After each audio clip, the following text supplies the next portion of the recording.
Bonjour à toutes et à tous, merci d'être venus ce matin pour trouver ma salle, pour venir nous écouter parler des éditions de Nemos, qui fête leurs 30 ans cette année. 30 ans, c'est un bel âge pour une maison d'édition indépendante dans l'imaginaire, parce que je crois me souvenir qu'à part la Talente, c'est la plus ancienne, je crois me souvenir, en maison indépendante. Donc, alors, la première question, donc je vous présente cet intervenant, Nathalie Veil, qui est à la tête de cette entreprise multinationale, et Emmanuel Guillot, qui dirige et s'occupe de la collection Naos, collection de jeunesse et d'adultes. Voilà. Et moi, je suis donc je suis animateur aujourd'hui. Alors, est-ce que tu peux nous raconter tout d'abord le tout début et pourquoi créer une maison d'édition en 90, 17, 96, voilà, longtemps. Pourquoi? Qu'est-ce qui vous pousse à créer une maison d'édition dans un paysage éditorial à l'époque très différent celui-ci? Alors, on va remonter bien loin en arrière. Effectivement, à la base, tout vient de mon mari, Frédéric, qui, depuis ses jeunes années, jouait beaucoup aux jeux de rôle avec son meilleur copain, il avait 14 ans, qui s'appelle Fabrice Lamillet. Donc ça a commencé comme ça, où ils allaient en club de jeux de rôle, ils faisaient beaucoup de parties, et tout doucement, l'idée est venue de créer des univers et de créer un jeu de rôle. Donc ça a mis un peu de temps, ils ont fait du fanzina avant, ils ont fait pas mal de choses. Et donc dans les années 90, ils ont créé leur propre jeu de rôle qui s'appelle Néphilim. Ça a été le point de départ, c'est-à-dire qu'on a commencé. Alors, j'ai rencontré Frédéric à ce moment-là, en 90. Alors, je ne sais pas du tout, je n'avais jamais fait partie de jeu de rôle, je n'avais jamais lu un livre de SF, honnêtement. Moi, je faisais des études plutôt commerciales, un peu de gestion, ce qui a aidé tout le monde au final. Ça s'est avéré utile. Et donc, ils ont créé leur société tous les deux qui s'appelle Multissime, donc société de jeux de rôle. Et on a démarré comme ça. Alors, ça a été un groupe, c'était eux, c'était moi ensuite, j'étais encore étudiante, mais on a démarré comme ça. On s'est lancé comme ça en société, dans le jeu de rôle, en créant ce jeu, en vendant en premier ce jeu. Et c'était, je dirais, artisanal, quand on voit maintenant. Et on a évolué aussi avec tout ce qui s'est passé comme évolution de toutes les techniques, toute la technique d'impression, de tout, quoi. Faut dire qu'à l'époque, on travaillait sur des tout petits Mac, enfin ça n'a rien à voir. C'était, on faisait des films, il n'y avait pas de PDF, il n'y avait pas Internet, il n'y avait pas tout ça. On faisait des films, quand on envoyait, il y avait une étape supplémentaire qu'on appelait le flashage. On faisait des films, il fallait contrôler les films. On allait dans un lieu spécifique pour ça, chez le flasheur. Et ça rajoutait du temps et on a publié comme ça, donc du jeu de rôle. À partir de là, plusieurs personnes qui étaient auteurs de jeux de rôle aussi avec eux ont souhaité aller plus loin et on se dit mais c'est génial, moi j'ai envie de faire des romans. Donc ça a été en premier Mathieu Gabory, puisqu'on avait le jeu de rôle qui s'appelait Agone. Donc de créer des romans dans les univers de jeux de rôle. Ça a commencé comme ça, donc les 2 premières séries qu'on a faites, qui s'appelait en marque Nemos, mais qui était de la société Multissime. C'était la première trilogie de Mathieu Gabory, qu'on ressort là au mois de novembre pour les 30 ans de Nemos en intégrale luxe. Et puis on a une série sur Néphilim, d'un auteur avec lequel on n'a plus de contact depuis. Et puis on a eu sur d'autres jeux, jusqu'à ce que finalement ça a pris. On a commencé par du poche, il faut dire que ça ne se faisait pas du tout à l'époque. Et les premiers romans qu'on a lancés, c'était des formats poche. Alors on avait voulu faire quand même un petit poche sympa, donc c'était un papier blanc, on avait une couverture épaisse.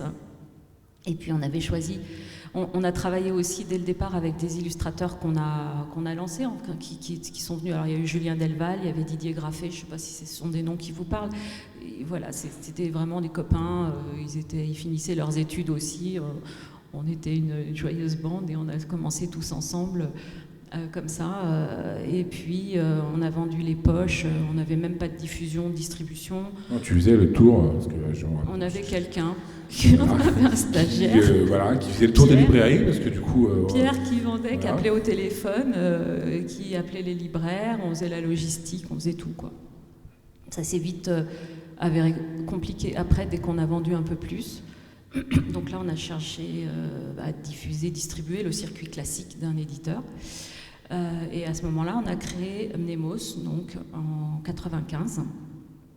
Et on a fait du grand format. On est passé au grand format.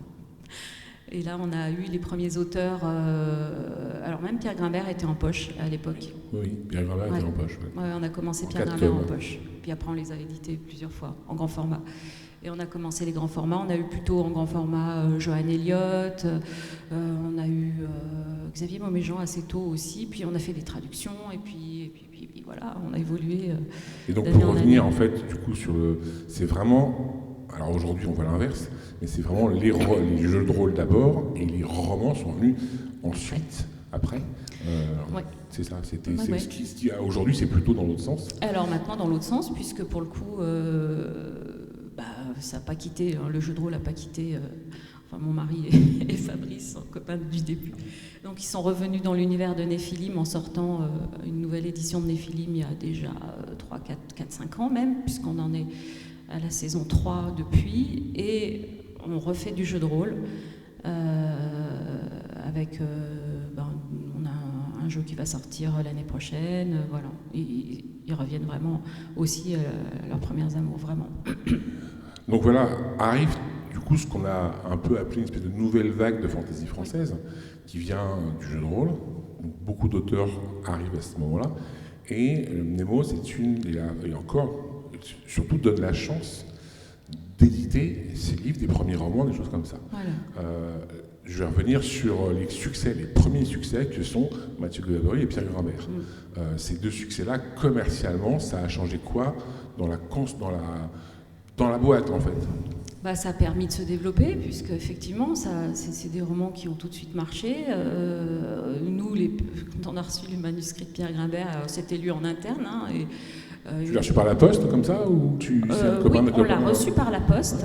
On recevait tout par la poste à l'époque. Et quand on a déménagé les locaux, mais ça a été l'enfer, parce qu'on gardait tous les manuscrits. Mais il y avait des tonnes et des tonnes de manuscrits reliés qu'on avait gardés, qu'il fallait aller jeter. Enfin, on recevait tout comme ça, par la poste. Donc Pierre Grimbert, il a été lu en interne par un membre de l'équipe qui disait « Oh là là, mais c'est génial, il faut la suite et tout ». Donc on a attendu à chaque fois parce qu'il n'avait pas écrit toute la série.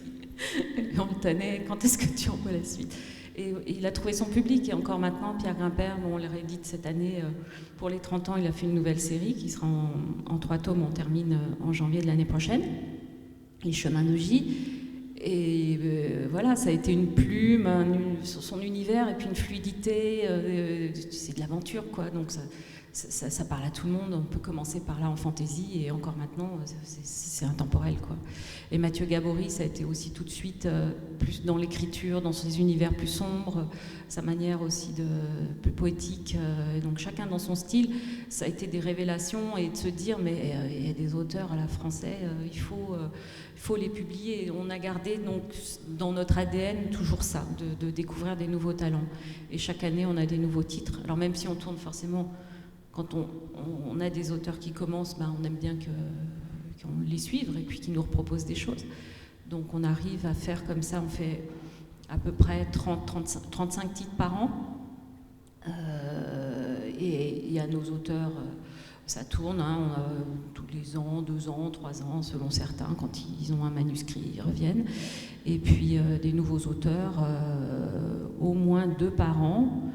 Même si c'est pas évident quand même de lancer un auteur, en ce moment c'est pas simple, donc on le fait à chaque fois, mais c'est toujours un peu un risque de savoir si ça va marcher. Bon, après ça marche pas, je veux dire, c'est un tout, on fait des titres qui vendent moins, il y en a qui vendent plus, on n'est pas attaché à la rentabilité au titre absolument, ce qu'on aime c'est avant tout tu veux dire que si tu veux gagner de l'argent, si tu veux devenir millionnaire, non, mais on n'aurait pas choisi ce qu'on fait, enfin je veux dire, on n'aurait pas développé Mnemos comme ça si on a choisi de rester sur des choses qu'on aimait faire, sans écouter forcément les sirènes. Voilà, on fait pas de romantaisie, on n'a pas fait de beatlit, on n'a jamais été dans les tendances du marché en fait. Mais on voulait faire des choses qui sont intéressantes. Pour tout le monde, ça a été le moteur, et pour durer 30 ans, je pense aussi qu'il faut être à 100% dans ce qu'on fait, aimer ce qu'on fait. être fier de ce qu'on fait. Accompagner les auteurs, ça a été avant tout, c'est ça, quoi, de se dire, au moins, voilà, on a aidé des auteurs à se faire connaître, ils vivent leur carrière après, hein, beaucoup font autre chose.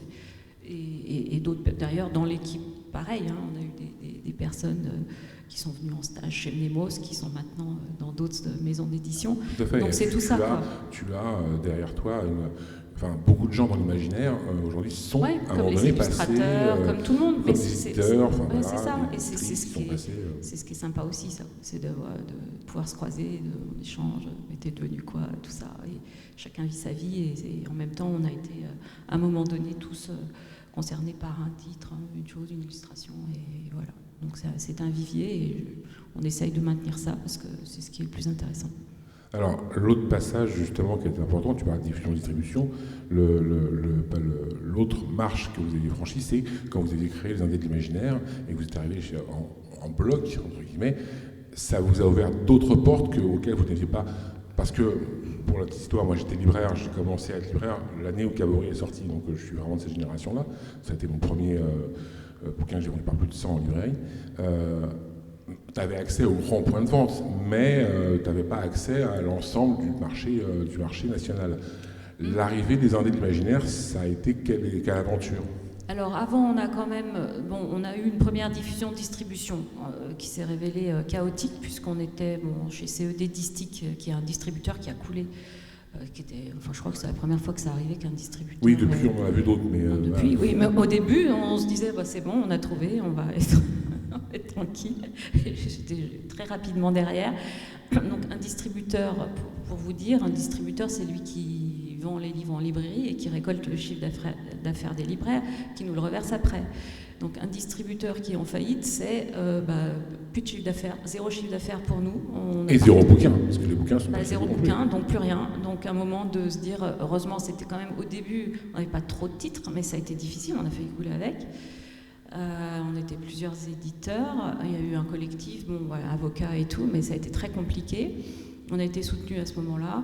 Et puis, on est reparti, et là, on a été chez Harmonia Mundi. Donc là, c'était notre premier diffuseur-distributeur vraiment fiable, et on est resté plus de 20 ans chez eux. Et là, après, effectivement, il y a eu les Indés, un peu plus tard quand même. Donc nous, on a fait un bout de route tout seul chez Harmonia Mundi. Et puis les Indés, alors ce qu'on appelle les Indés de l'Imaginaire, on s'est regroupés sous ce nom avec les éditions ActuSF et les Moutons électriques, qui étaient arrivés un peu après nous sur le marché, qu'on croisait souvent en salon. En fait, on se retrouvait à avoir des stands chacun de notre côté. Au bout d'un moment, comme on était trois indépendants, à faire... un peu la même chose, on s'est dit ce serait peut-être pas mal qu'on s'arrange au niveau logistique, qu'on puisse prendre un stand commun, ça a commencé comme ça, et puis après on s'est dit on peut aller plus loin pour avoir plus de poids. On a fait un petit magazine, l'Indé, et puis on a créé, au final c'est vrai que nous on a lancé les poches Helios et la collection Naos à l'époque déjà. Et eux voulaient faire la même chose. On s'est dit, mais non, on ne va pas faire 3 collections. Donc on s'est dit, ok, on a continué ensemble. On crée un label commun. Voilà, on a sorti les premiers Helios, les premiers Naos, ils sont arrivés après. On a créé les labels, c'est-à-dire que dans Naos, chacun pouvait publier. On restait maison d'édition, de toute façon, avec nos propres, ce qu'on appelle l'ISBN, qui est vraiment le... De toute façon, vous restez indépendant, vous restez on est resté, mais on avait les labels Naos et Helios pour le poche. Voilà, jusqu'au récemment où les éditions ActuSF ont été repris, donc ça a été, on a arrêté les labels et les moutons électriques aussi qui ont terminé l'année là. Donc on a repris le label Naos 100% Nemos depuis 2-3 ans maintenant, et ActuSF a repris les poches Helios. On s'est arrangé comme ça, c'était plus simple. Nous, on avait vraiment envie de développer Naos. Et c'est vrai qu'à 3, c'était pas forcément évident d'avoir une même ligne éditoriale. Même si ça a fonctionné un temps, mais c'était pas évident. Je rebondis justement sur le mot important que tu viens de dire, qui est la ligne éditoriale. Oui. Alors, en fait, pour que les gens comprennent, les éditeurs, enfin les bons éditeurs, ont une ligne éditoriale, c'est-à-dire qu'ils vont publier des choses qui correspondent à une identité. Et est-ce que tu peux nous parler du coup de ce qui pour toi fait le cœur de cible de la ligne éditoriale de Mnemos, de l'identité de Mnemos? L'identité, je pense que c'est un peu ce qu'on a dit au départ, c'est-à-dire déjà on a été au départ plus connus en fantasy avec des auteurs francophones. On fait quand même de la science-fiction toujours avec des auteurs francophones la plupart du temps, même si on a quand même quelques traductions. Après, c'est de faire des textes. On est plutôt dans des choses, je pense, mais c'est au lecteur aussi de le ressentir, mais un petit pas de côté. On ne fait pas forcément de la fantaisie classique. On va partir sur des choses qui sont un peu différentes. En ASF aussi, on peut avoir des thématiques, aborder d'autres sujets comme miroir du monde, de notre société. À ce niveau-là, je pense que c'est pas, on n'a pas envie de faire un énième livre et on essaye de renouveler, justement par les nouveaux auteurs, par les nouvelles plumes, les sensibilités de chacun, et d'apporter quelque chose de différent quand on peut à chaque fois. Et alors aujourd'hui, concrètement, tu peux nous expliquer un petit peu comment se déroule justement ce choix? Alors à l'époque, évidemment, tu parlais de tonnes de manuscrits qui arrivaient par la poste. Bon, ça, je pense que c'est fini. Enfin, non, ça arrive par mail. Ça arrive par mail, c'est plus simple. Il y en a encore qui t'en envoient par la poste ou... Ça arrive, mais on a bien dit qu'on ne recevait pas par la poste, mais ça arrive toujours qu'on en ait un ou deux par an. Non, c'est quand même rare, parce que bon, c'est coûteux pour tout le monde de faire du papier qui se balade. Juste que les gens comprennent, c'est combien de manuscrits qui te sont envoyés par an? Juste, voilà. Alors, on a arrêté d'en recevoir parce qu'on en recevait jusqu'à 2000 par an, ce qui est énorme, et c'est impossible à gérer. Enfin, au bout d'un moment, on ne ferait que ça. Donc, c'est pour ça qu'on ne reçoit plus de manuscrits. On arrive, de toute façon, on publie. Donc, soit c'est parce que certains arrivent, et je me dis que c'est des destins, hein, mais par tous les moyens, à nous faire lire quelque chose. Donc, que ce soit... Ça peut être dans des événements, des salons, où moi je reviens quand je vois des gens en direct. Voilà, on a fait des speed dating aussi aux Imaginales.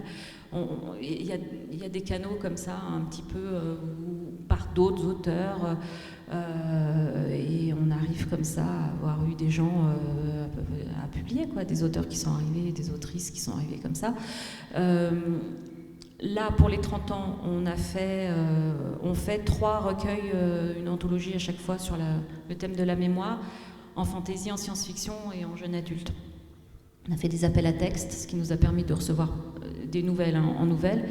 Donc le premier recueil est sorti et c'était les 5 meilleures nouvelles sélectionnées. Là, on a eu un comité de lecture sur ces 5 textes. Pour nous, c'était aussi un moyen de montrer sur quoi, enfin, ce que c'était aussi la ligne justement de Mnemos, sur quoi on a envie d'aller.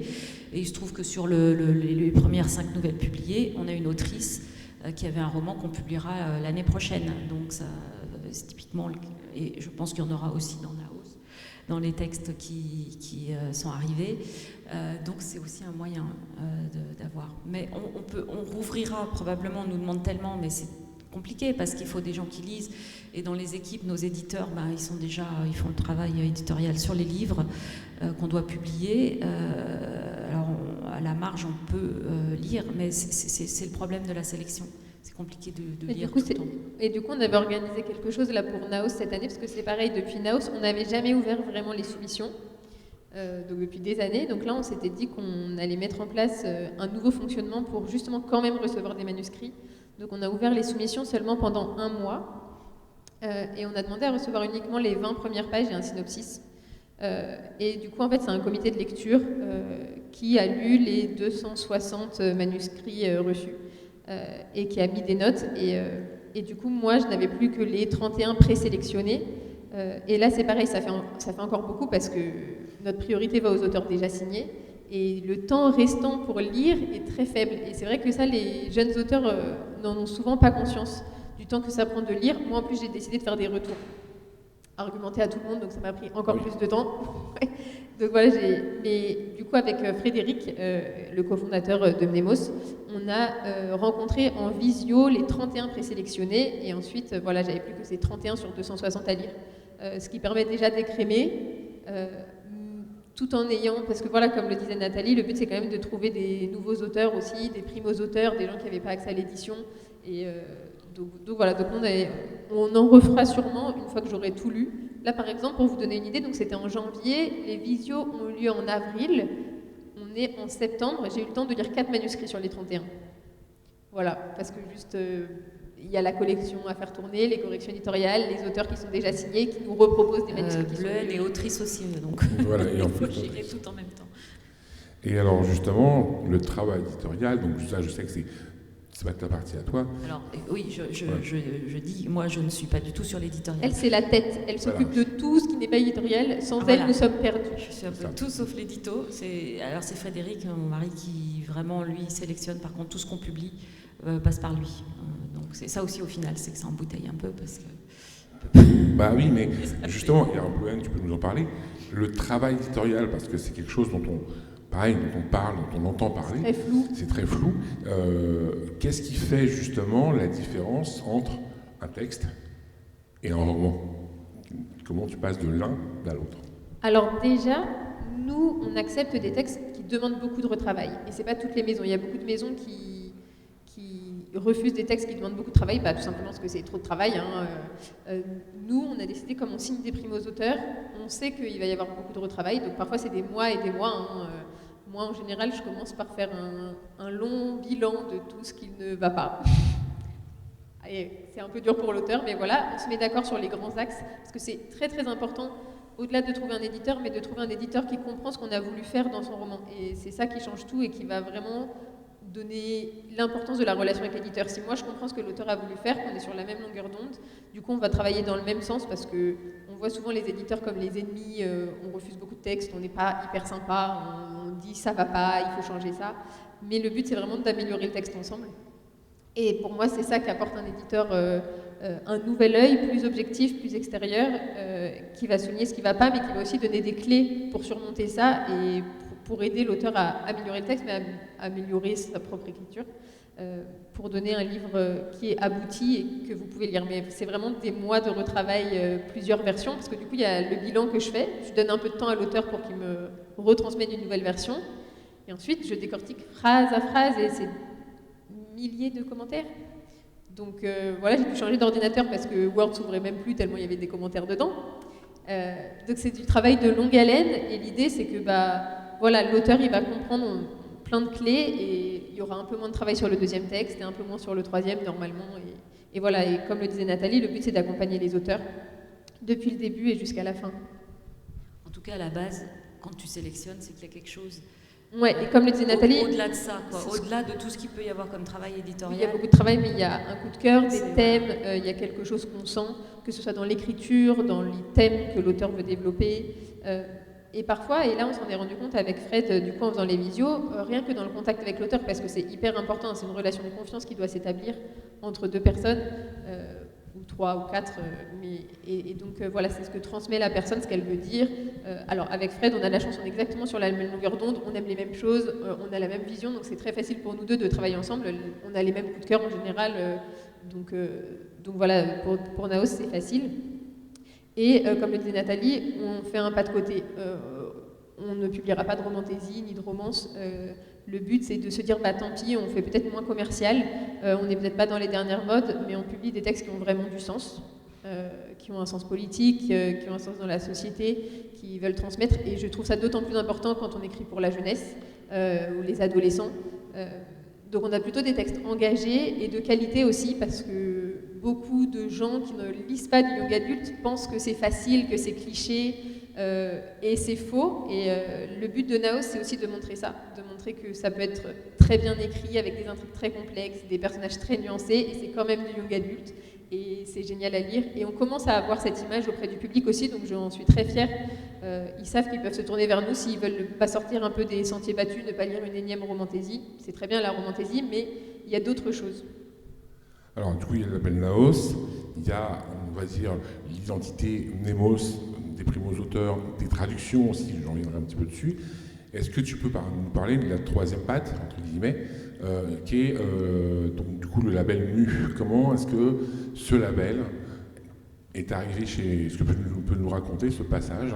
C'est arrivé parce que moi je les ai connus un petit peu avant qu'ils arrivent chez toi. Et qu'est-ce que ça a apporté à Mnemos? Mu, c'était effectivement, c'est une rencontre avec des Via Tuiles qui s'occupaient de Mu, qu'on a repris en tant que label chez Mnemos. Donc c'était de se dire que ce qu'on faisait, on n'était parfois pas très très loin de textes qui peuvent être lus par un cercle élargi, pas forcément en imaginaire.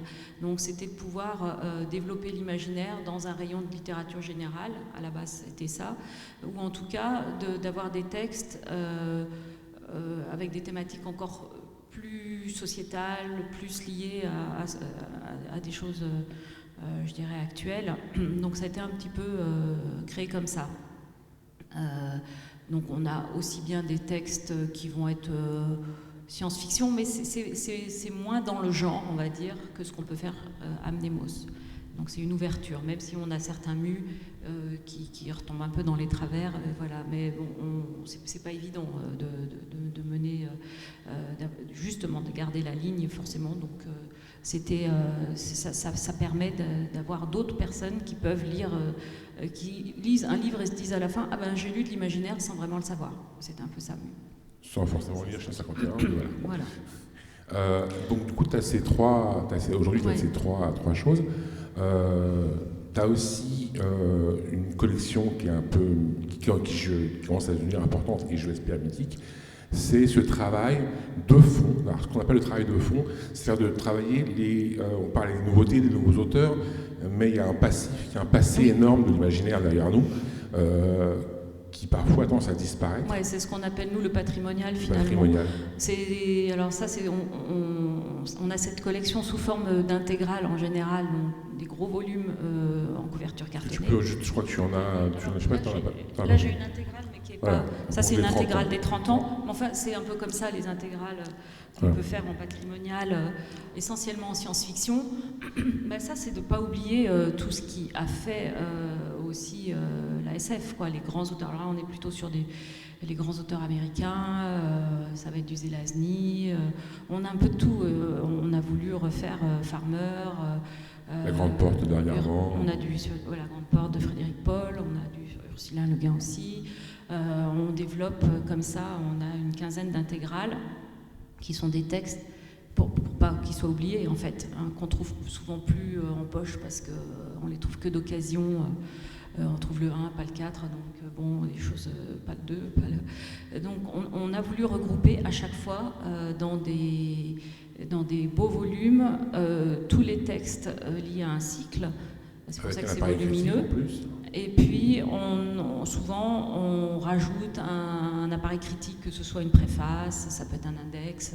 Donc on rajoute des choses autour du texte. On révise. Pas toujours, ça dépend des traductions, hein, elles peuvent être très bien, donc on les reprend, c'est variable, il y a une passe qui est faite dessus. Et donc on publie comme ça des grands auteurs, on en a 1 à 2 par an. C'est assez lourd à faire quand même. Oui, parce que du ça coup, demande du temps. C'est chronophage en plus. C'est chronophage, et puis même en termes, c'est coûteux quand même, voilà. Et puis c'est un lectorat très limité sur les intégrales. La prochaine qu'on va faire, ce sera un Français, Richard Canal, avec la trilogie africaine, voilà, qui était parue en poche il y a longtemps. Swap, enfin toute cette série, donc qu'on va republier en un seul volume en janvier. Alors, j'ai une dernière question sur ce sujet-là. Qui rejoint aussi les deux côtés, ça demande une question de droit. Qui s'occupe de la gestion des droits d'auteur à l'étranger? Est-ce que c'est toi? Est-ce que oui.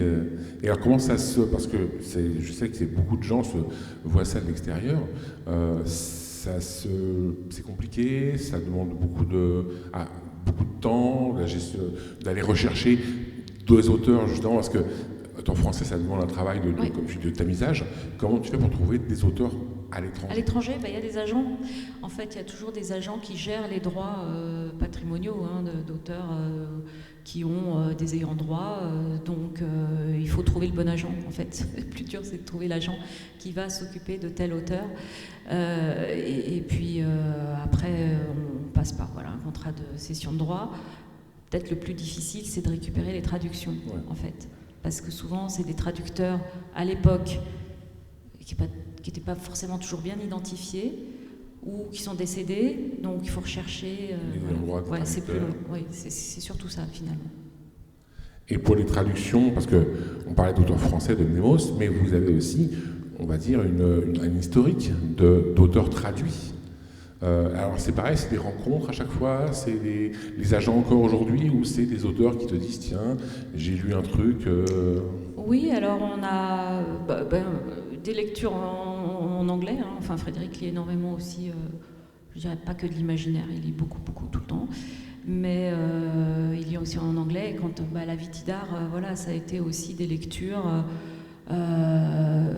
Sa lecture et de dire il faut qu'on le fasse, personne ne le fait en France, donc on a lancé l'auteur La Vitidar avec Aucune terre n'est promise en premier chez Mu, puis Centrale Station, et on vient de sortir Néom, et effectivement c'est un auteur contemporain de SF qu'on va continuer de développer parce qu'il a plein de choses intéressantes, qui est vraiment dans la science-fiction actuelle, et on en fera un par an parce qu'il a pas mal de titres, donc voilà. Mais c'est comme Vicky Jarrett, alors qu'on a publié récemment, qui est écossaise.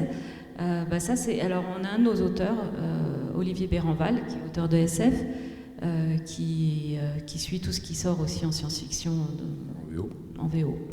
Et lui, c'est lui qui l'a repéré et qui a dit, qui nous a dit il faut le faire, et qui l'a traduit parce qu'il est traducteur aussi. Donc on a le patrimonial, auteur français, suivi, les traductions. Il reste un monument qui vous a aussi changé il y a quelques années, c'est la grande retraduction de Lovecraft. Oui. Ça a été...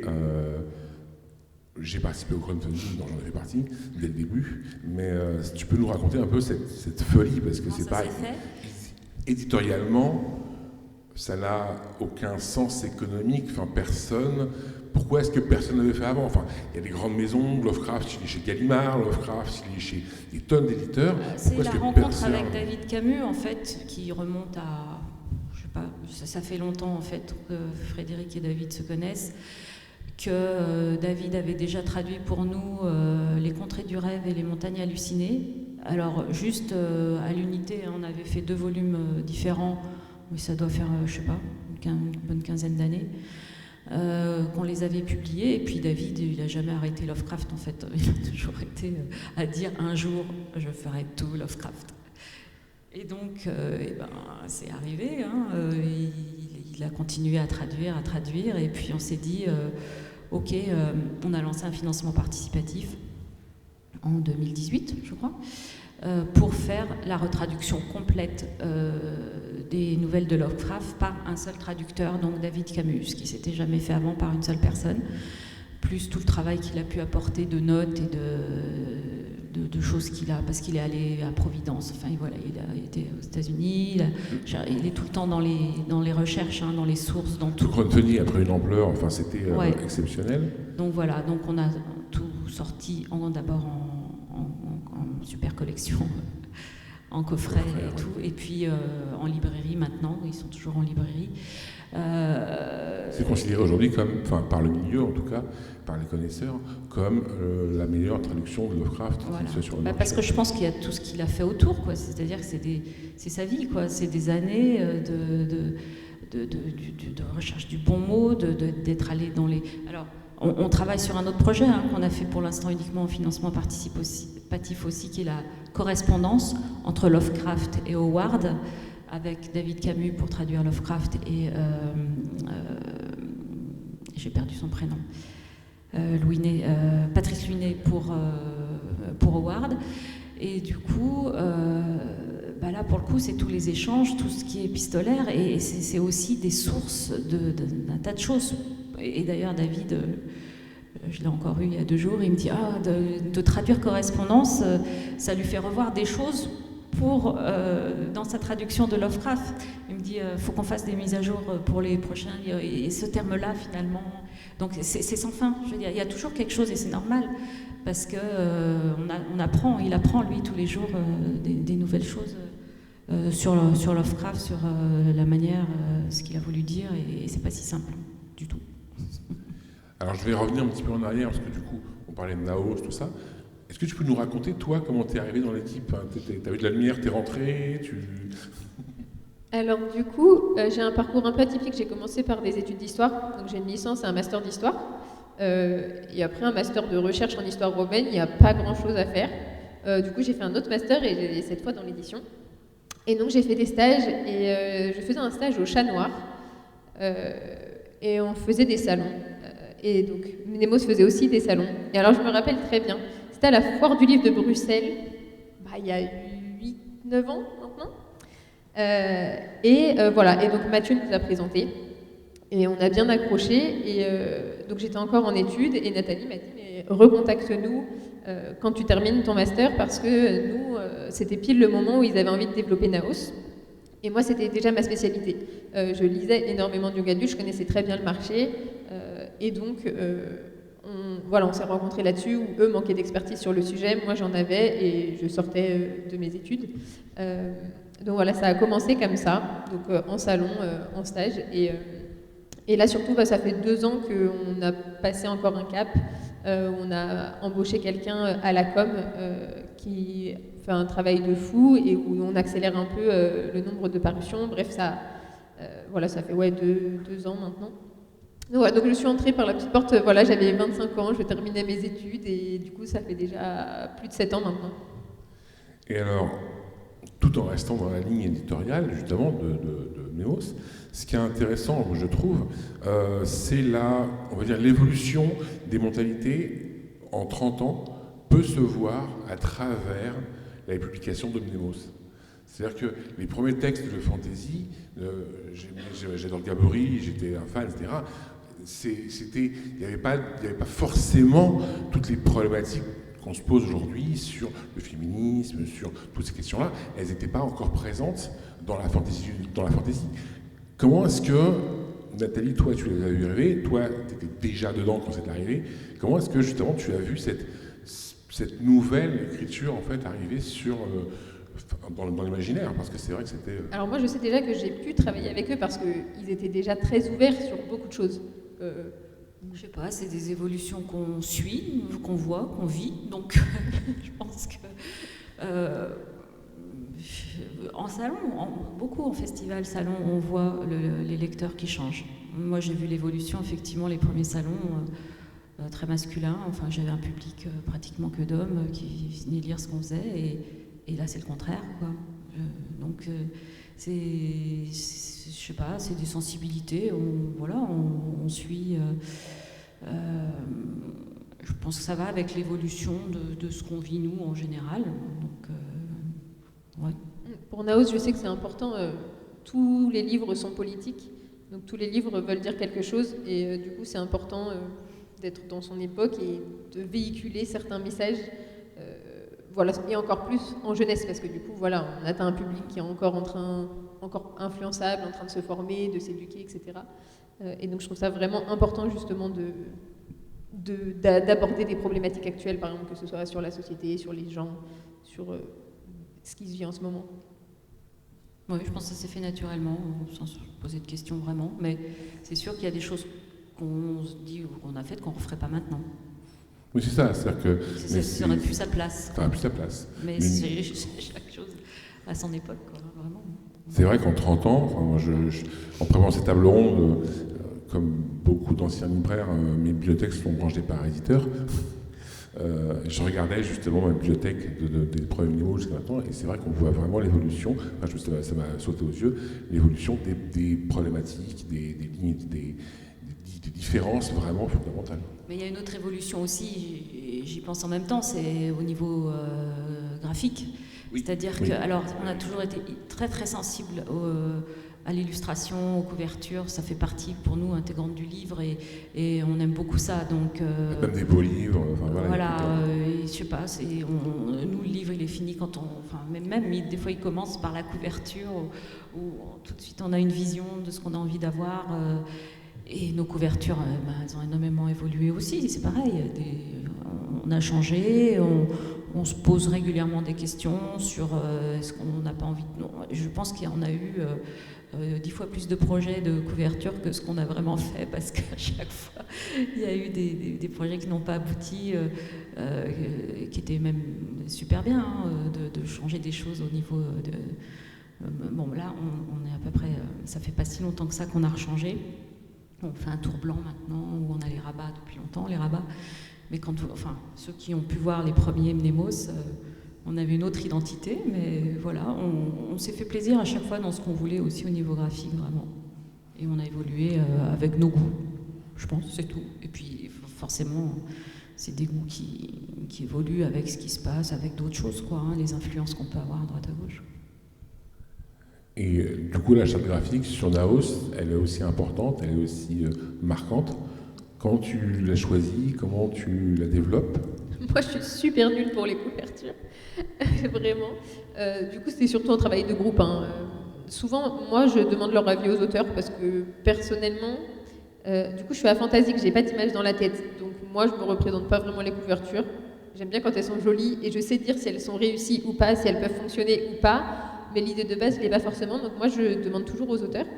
Et après, on fait des recherches en équipe pour voir quel illustrateur peut fonctionner. Parfois, par exemple, pour La Voix de Laurée, c'est l'autrice qui nous a proposé Brooke Pan, avec laquelle on travaille beaucoup maintenant parce qu'on aime beaucoup ce qu'elle fait. Donc voilà, c'est assez ouvert. Moi, j'avoue, j'ai rarement d'idées préconçues. Ça m'arrive de temps en temps, mais en général, voilà, on discute avec l'auteur, on discute avec Nathalie et Fred.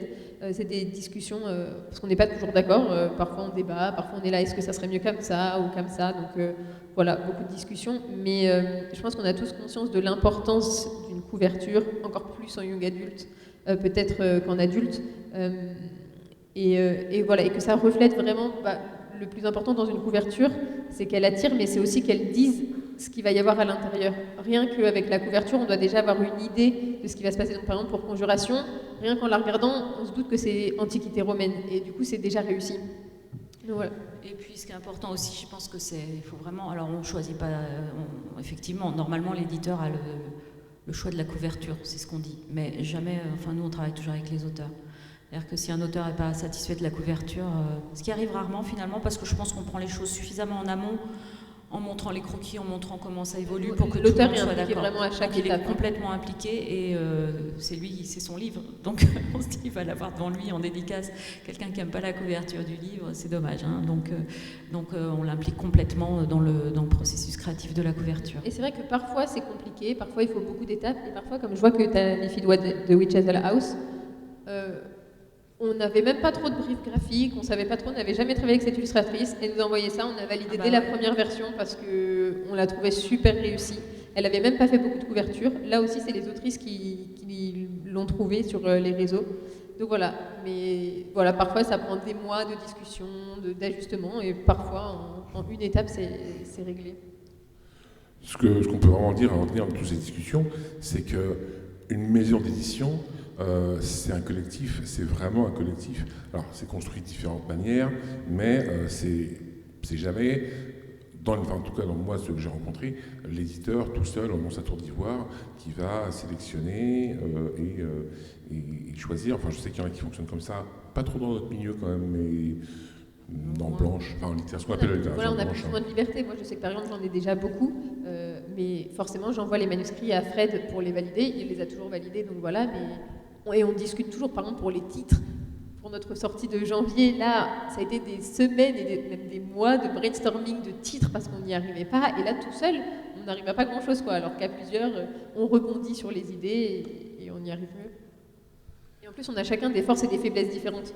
Voilà, moi, par exemple, les titres et les couvertures, bon, je préfère faire des corrections éditoriales, quoi. Chacun son truc.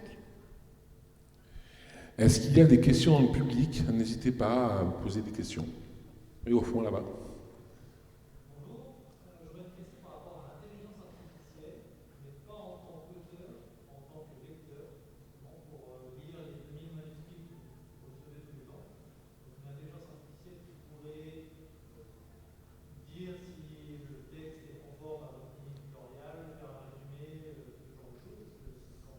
Alors personnellement, j'ai déjà du mal à faire confiance à un comité de lecture, alors je risque pas de faire confiance.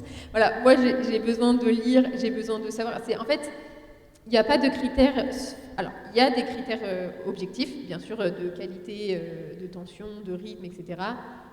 Mais en fait, on signe surtout parce qu'on aime nous.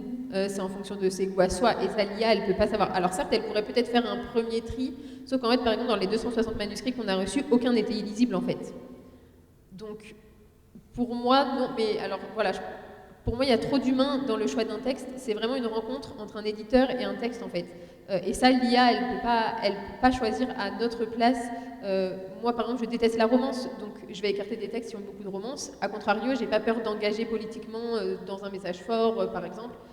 Et donc ça, c'est mes choix personnels. Et c'est lié à qui je suis et à ce que je veux transmettre dans une éditoriale. Donc pour moi, il n'y a aucune IA qui peut remplacer ça. Parce que je pense que ça peut donner des thématiques et se dire c'est peut-être pas pour nous, mais même ça, comme des fois on. C'est ça, parce que par exemple, je déteste les vampires. Oui, et qu'est-ce qui sort? Et je viens de signer un texte sur les vampires parce que j'ai eu un coup de cœur dessus. On a trop, voilà, on peut trop se laisser surprendre par des textes qui ne sont pas forcément à la base pour nous, qu'on ne veut pas qu'il y ait une sélection de faites comme ça, parce que sinon on passera à côté de choses. Ouais, c'est ça, je pense que ça serait risqué. Voilà, parce que même le comité de lecture, moi je mets 3 personnes par texte pour que les avis se recoupent, et je me dis à peu près, ok, et encore parfois je repasse parce que, voilà, c'est vraiment, moi je dois aimer ce que je signe, quoi. Pour la petite anecdote, pour l'IA, moi je vais juste raconter un truc. Il y a 5 jours, à 1h du matin, je cherchais encore une salle pour un événement en librairie. J'ai accès à une IA et je lui dis, bah, tiens, très comment? Je dis, est-ce que tu peux me trouver un bar à Paris pour lancer un lancement de fantasy? Il me dit, pas de problème, il me sort 5 bars, bah, il y en avait 3 qui n'avaient jamais existé. Donc je pense qu'on est... Je lui avais demandé une bibliographie pour un roman que je suis en train d'écrire et qui s'inspire des guerres de Yougoslavie. Donc je voulais juste lui demander une bibliographie pour voir, et il m'a sorti plein de trucs qui n'existaient pas. Donc on a encore de la marge en Skynet, quoi. Donc, est-ce qu'il y a d'autres questions? Est-ce que vous êtes déjà arrivé de vous laisser surprendre par quelque chose dont vous aviez dès le départ un peu une mauvaise impression? Ouais, bah là les vampires par exemple. Je suis un peu butée, j'avoue, genre j'aime pas la romance, j'aime pas les vampires, j'aime pas les loups-garous, genre l'urban fantasy. J'ai quand même des goûts assez tranchés. Là, alors, je l'aurais quand même lu parce que je lis tout, mais le fait d'avoir rencontré l'autrice, du coup, elle a pu expliquer tous ces thèmes et ces thématiques qu'elle a voulu mettre dans ce texte. Et ça m'a beaucoup parlé, et donc je savais, avant même de lire, qu'il était pour nous, par exemple. Et c'est pour ça d'ailleurs que moi, je demande toujours une note d'intention dans les dossiers de soumission. Je trouve que c'est le plus important, parce que c'est presque le seul moyen pour un auteur d'expliquer ce qu'il veut vraiment faire. Parce que bien sûr, en lisant le texte, on le saura, on n'a pas le temps. Même, on avait demandé les 20 premières pages, le comité de lecture a lu les 20 premières pages, moi je m'arrête au bout de 5 en général. Donc c'est pas assez pour savoir ce que l'auteur veut dire, et si je sais ce qu'il veut dire, ça peut me pousser à continuer. Après voilà, donc oui, en théo, ça m'est arrivé, ça m'arrive rarement, mais j'essaie d'être ouverte à tout. Après voilà, on a des goûts, et voilà, je pensais que vraiment je signerais jamais des vampires, bon, sauf horreur vraiment, parce que Nao se développe dans l'horreur, donc tout peut arriver. Mais voilà, et c'est là que je pense que l'intention de l'auteur est vraiment importante. D'autres questions? Oui. Est-ce que vous vous sentez concerné par l'évolution émergente du numérique, simplement les questions d'écologie et des stocks, par exemple, Alors le numérique, oui. En fait, de toute façon, à chaque fois qu'on sort un titre, maintenant, on a le numérique qui sort en même temps. Les stocks, l'économie du livre, c'est sûr que c'est pas du tout écologique. C'est pas écologique. Il y a beaucoup de gens qui travaillent dessus, mais pour l'instant, il n'y a pas encore eu de solution trouvée. Donc, ouais. Il y en a une, mais c'est la fin du capitalisme, tout ça, donc on n'en est pas encore là, je pense, sur la fin du capitalisme, la réédition, on n'en est pas là. Non, mais c'est vrai que on est obligé d'imprimer, d'avoir un peu de stock. Le numérique ne remplacera jamais le papier. On le voit bien même aux États-Unis où la plupart des librairies avaient fermé, elles sont en train de rouvrir parce que finalement, en fait, le numérique, ça ne compense pas entièrement. Non, c'est d'autres lecteurs, c'est des gros lecteurs souvent, d'ailleurs. Il y a des tests, je sais, sur papier recyclé, mais par exemple, pour l'instant, le papier recyclé n'est pas du tout... C'est pas du tout la même impression, c'est pas du tout la même qualité que du papier classique. Et au-delà de nous, c'est aussi les lecteurs. Enfin voilà, donc je pense qu'il y a encore du travail à faire là-dessus, mais au niveau de tout le marché du livre, et c'est pas pour tout de suite, quoi. Non, et puis c'est sûr qu'il y a des transports liés aux livres énormes, puisque... Ouais, par exemple, je ne sais pas si vous savez, mais ça coûte moins cher d'envoyer des livres au pilon, donc à la destruction, que de les réengranger dans le système. Et ça, c'est une aberration. C'est une aberration, et tu vois, d'un côté, d'un point de vue écologique, moi, quelqu'un m'avait fait la remarque, surtout sur les livres de poche, parce que le grand ça se discute, mais surtout sur les livres de poche, c'est que si tu devais, au-delà du coût financier, le coût écologique de stockage de centaines de milliers de livres, enfin, il faudra des entrepôts. Donc en plus, le livre, c'est un produit qui... certains ont des bibliothèques chez eux, savent très bien que ça supporte mal l'humidité, ça supporte mal la température, ça supporte très mal la lumière du soleil, etc. Donc il y a aussi, ne serait-ce que ça, c'est-à-dire que d'un point de vue purement écologique, le fait de réimprimer n'est pas forcément, par rapport au stockage, l'un n'est pas forcément plus écologique que l'autre. Oui. Voilà. De toute façon, je dirais que dans la partie distribution, on est taxé, nous, si on a trop de stock au bout d'un moment. Donc ça nous oblige aussi à faire attention et à faire tourner, et quand il y a des choses qui restent trop longtemps, à pilonner. Et après, on peut se poser la question du print on demand, par exemple, où du coup, on n'imprime qu'à la demande, donc il n'y a pas de stock, sauf que la qualité est moindre. Et ça pose la question pour les droits d'auteur aussi, parce que, en gros, on récupère nos droits d'auteur après un certain temps de non-exploitation. Avec le print on demand, du coup, c'est impossible. Donc ça met les auteurs dans l'embarras pour la fin des contrats, parce qu'en fait, souvent, c'est pas la fin de session, on dit 70 ans après la mort, ou 10 ans, 15 ans de session. Souvent, en fait, on récupère les droits bien avant, juste parce qu'il n'y a plus d'exploitation. Mais avec le print on demand, il peut toujours y avoir de l'exploitation, il suffit que l'éditeur, il imprime un exemplaire une fois par mois, et l'auteur est piégé, quoi. Non, c'est des vraies questions, de manière générale, sur l'économie du livre, que tout le monde se pose, et dont personne n'a la réponse. J'ai envie de dire, c'est le meilleur moyen d'éviter les pilons, c'est d'acheter les bouquins, mais voilà. D'autres questions ?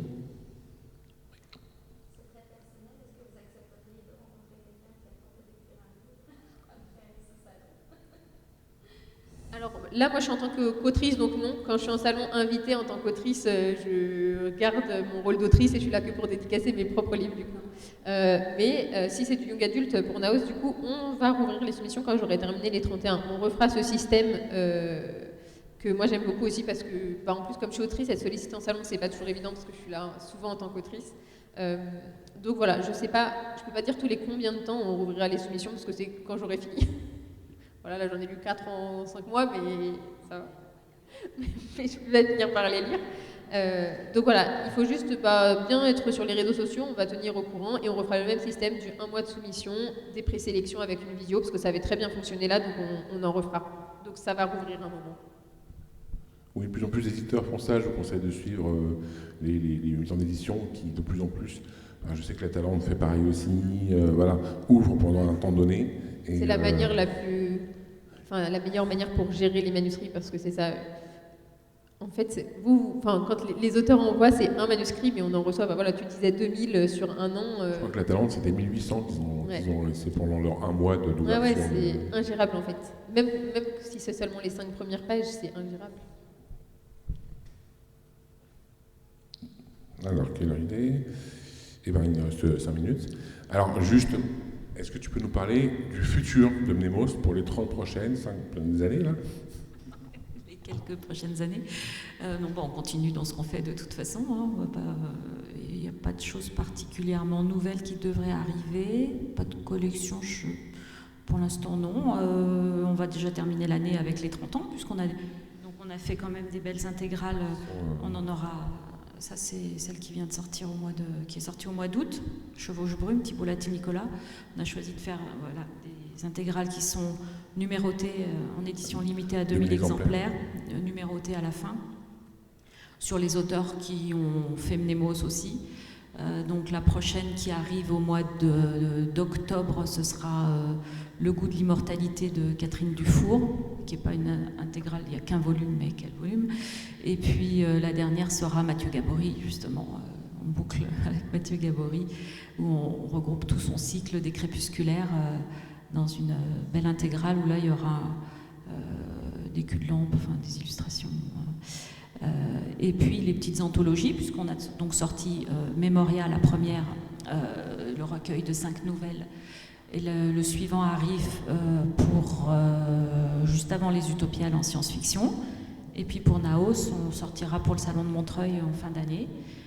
Donc là, voilà, si vous voulez plonger juste pour voir un petit peu ce qu'on aime proposer, ça représente bien aussi ce qu'on a envie de faire maintenant. Et des textes, on espère avoir des autrices et des auteurs dedans qui pourront nous proposer des manuscrits.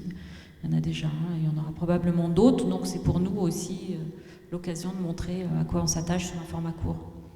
Ouais, et puis là, on a une belle année pour Naos aussi, parce que je vous disais que du coup, j'ai pas lu beaucoup de textes, mais on en a déjà signé 2.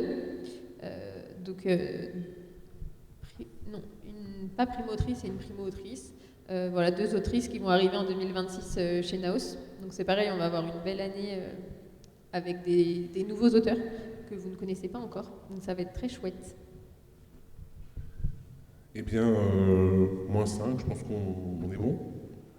Donc s'il n'y a pas d'autres questions, on va voilà, s'arrêter là. Je vous propose donc de retourner aussi au salon pour voir un peu justement la production les choix, parce que Nathalie n'a pas pu ramener l'intégralité des titres de Mnemos, ou alors il faudrait que je passe mon péripoids lourd là après. Oui, et puis il faudrait des stands beaucoup plus grands. Non, on a 4 auteurs en dédicace, donc profitez-en, vous pouvez aller les voir. Parce que c'est aussi ça l'intérêt des salons, c'est de casser un peu cette chaîne du livre très linéaire, et qu'on puisse un peu tous se rencontrer. Merci beaucoup. Merci d'être venu.